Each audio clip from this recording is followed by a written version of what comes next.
Us with addictions in the new millennium. There's just new things, a lot of new things that are getting our attention and getting people hooked. And it's on purpose. It's intentional. Not to us, but to the people that are making these things. We're going to talk about electronics addiction, social media, video game addiction, nicotine addiction, crazy, the nicotine stuff. THC, it's crazy. It's not your father's marijuana. Okay, so we're going to talk about that. We're going to talk a little bit about the opioids. I know that's been out there quite a bit as well. I'm going to share with you a news interview that I did on New Year's Day. Today, playing excessive video games will be classified as a mental disorder. The World Health Organization is adding gaming disorder to its international classification of diseases in 2018. Health officials say excessive gaming can lead to health problems. And here now with more on that is Jim West. He's the president of Total Life Counseling. Jim, good to see you. Hey, good to see you, Bob. Are you seeing this? Oh, yes, we have. We are. Okay. We're seeing entire neighborhoods where kids aren't going out to play. Yeah. They're inside playing their video games. Right. And talking to their friends. Right. I'm online, I'm with my friends, I'm hanging out. It's an addiction. Does it manifest itself similarly to like alcohol addiction or drug addiction or anything like that? Are the symptoms vastly different? Very similar. It rewires the reward circuitry in the brain. So dopamine is released when our brain is rewarded. So it releases that and it rewires the reward circuitry to the point where it's more rewarding to play video games than to go out with my friends or to have friends over, or to go to school, or in some cases go to work. And for some people, it's a sense of validation too, because within the video game, you can be master of all you survey, and you can be the hero, and you can win. So you get that kind of validation. You can be much more than what you are in real life, and some people find that more rewarding. Correct? Exactly. If they don't like their life, they can escape into this fantasy world. Okay. So what does it mean when the World Health Organization classifies it as a disorder? How does that change treating it in 2018 than what you were able to do in 2017? Do you get access to more benefits or what? I think that's what's going to happen is now that it's a diagnosis, then addictions facilities can now, they've already been treating video game addiction, but now they can find it easier to get reimbursed by the insurance companies and cover it. How do you treat it? Well, very similar. Counseling? It's counseling, but it's very similar to addictions of any kind. It's don't be hungry, angry, lonely, or tired, and it's changing people, places, things. You have to change your surroundings. We have to replace that behavior with something else, like karate for kids, or sports, or going outside to play. You keep mentioning kids, but it's not just kids that are suffering through this. I know plenty of 30 and 40-year-olds that have got Call of Duty on their phone or whatever. Well, there is. It's true. There's people getting divorced because of World of Warcraft and playing all weekend long. I mean, I know somebody who played, a 50-year-old man that played World of Warcraft for 2 weekends straight, and his wife said, "It's me or the computer," and he finally gave it up. Wow. And often people, unfortunately, I've heard of that, and not just with gaming, but with other things. It's either me or the pills, it's me or the alcohol. And exactly, and some people choose the games. Is this a slow boil to this, or is it just something that we're seeing more? Because we didn't have video game addiction back in my day because it cost you a quarter every time you had to play a game. I couldn't afford it. We had Pong, right? Remember Pong? The little. I mean, you can only play so long, and you get bored, and you go out. But ever since World of Warcraft, around 2001, they made the games addictive. Even in social media, they make the like button to be like heroin. The guy's name is Justin from Facebook. He doesn't even have a smartphone anymore. It's so addictive. He had to get a flip phone because it was sucking him into. The guy that created it. So games are made. You rank up. You keep getting more and more powerful, and it's so alluring, and they're addictive when they weren't before. Yeah. How do I go back to being Joe Schmo who's got to go to my job at wherever? Yes. But I'm the king of the world over there. Exactly. Exactly. Jim, how do people get in touch with you? Because I'm sure a lot of people are like, hey, hang on, that's my kid, or that's me. How do they get in touch with you? TotalLifeCounseling.com. Okay. And the other thing that we do is we limit how much the kids are on the video games. The American Association of Pediatrics actually recently released guidelines for gaming and mobile electronics. So kids like from 6 to 10, 30 minutes a day with 150 minutes of socialization. Oh, yeah.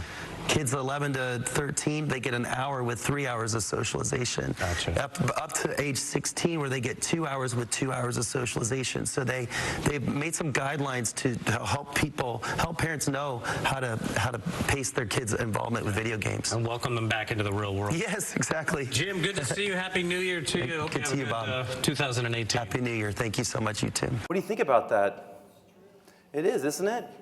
We've got kids, the parents are like bribing their kids to go to Ruth Chris Steakhouse. And they're like, no, I want to play. I'm just going to keep playing. I'm not kidding you. They don't want to even go out to their famous place to go out to eat. It sucked them in so much because they don't want to give it up. They don't want to give up the rush that it gives them. So it's been video game addiction's been associated with depression, poor academic achievement, alcohol use problems, and conduct problems. And of course, the kids are also getting the munchies while they're playing, just that they're smoking pot. In fact, there was an article where they compared an EEG of somebody playing video games too much to marijuana, cocaine, and ecstasy, and it looked like ecstasy. So when they come off of it, they act like they're having withdrawals from ecstasy. And they're throwing things, and they're having temper tantrums, and throwing controllers into the screen.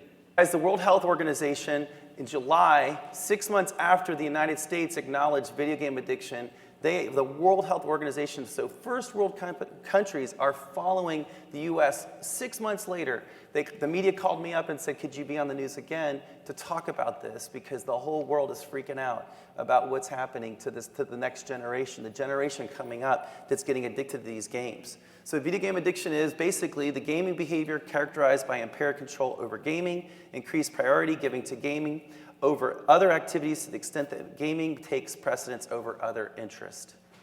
So like we were talking about, going out to eat, daily activities. I had a kid quit swim club, and he was going to quit the swim team. I've had kids quit sports because of it. I have kids that say, when I try to go out and play with my friends, I can't because nobody's outside. Nobody's outside. Everybody's inside playing. So you have entire neighborhoods where the kids aren't kicking a ball or using their lacrosse stick. It's really sad. It's really sad. This is an epidemic problem. So we have, there's a continuation or escalation of gaming despite the occurrence of negative consequences like dropping grades, not doing homework, not even going to school. We have kids not going to school. We have kids blowing their scholarship in college. Thousands of dollars in scholarship money. What's even worse is these kids, when they're in college, their parents don't have access to their login. They don't know what's going on with their grades. There's not a letter sent home to the parents, even though the parents oftentimes are the ones footing the bill or at least helping them with college and underwriting them, supporting them. So it's a big problem. It's a big issue. Games in a virtual world also lead to a false sense of competence. Children need to base their lives on reality, not fake virtual worlds. We have a lot of kids with autism who the world's not been nice to them. And so they want something else. They want a virtual world. They want to play, they like these video games where they can escape and be in their own world and be the best at it without much effort. There's claims of better hand-eye coordination from video game reports, but they're sponsored by who? The video game companies and technology companies. Just like a lot of our medical stuff, medical research is funded by pharmaceutical companies. So fast use of game controls is of little use outside of the gaming environment. And the reduction in sustained attention is a far greater loss. Because we need dopamine to focus. We need that for executive functioning. We need dopamine to process our feelings, to process an impulse. I want that. Well, or I want to play. Well, we need the dopamine to fire up the frontal lobe to say, well, I need to do my homework first. And then I can play. And then we get a little bit of dopamine that goes, I can play in about 10 minutes, or I can play in an hour if I get this done. So that's what the dopamine's for, but they're burning it all up playing video games. Of course, electronics as well. There are concerns amongst neuroscientists that the dopamine being produced every single day may change the reward circuitry in a child's brain, may make them more dependent on screen media, Dr. Sigmund said. So there was an article in the American Journal of Drug and Alcohol Abuse suggested that computer game playing may lead to long-term changes in the reward circuitry that resembles the effects of substance dependence. Once you open up those pathways, it's even like cigarettes. When you smoke a cigarette or somebody smokes or marijuana, it opens up pathways in the brain. They talk about it being a gateway drug. Well, it actually opens up gateways and pathways in the brain so that when they try other drugs, they get hooked on it faster. So that's why it is a gateway. So once the cigarette or the nicotine doesn't do it for them, then they go to the pot. And once that doesn't give them that hit, what do? So video games are doing the same thing to our brain. When they tried to make video games addictive, some of them would describe it as like heroin. And they did it. And now we're paying for it. Smartphones and tablets. So we got, this is brand new research. 77% of adults own a smartphone. 26% are online almost constantly. And 43% go online several times a day. So what does that do at work? I mean, your productivity goes down. Smartphones used in, are linked to high reports of loneliness and shyness.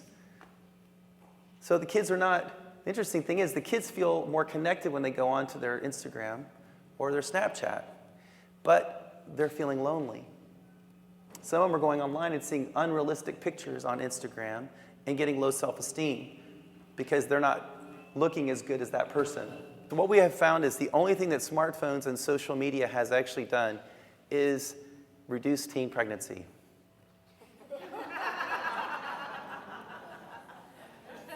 Because you have to get together. So kids aren't getting together as much. So there's the benefit, right?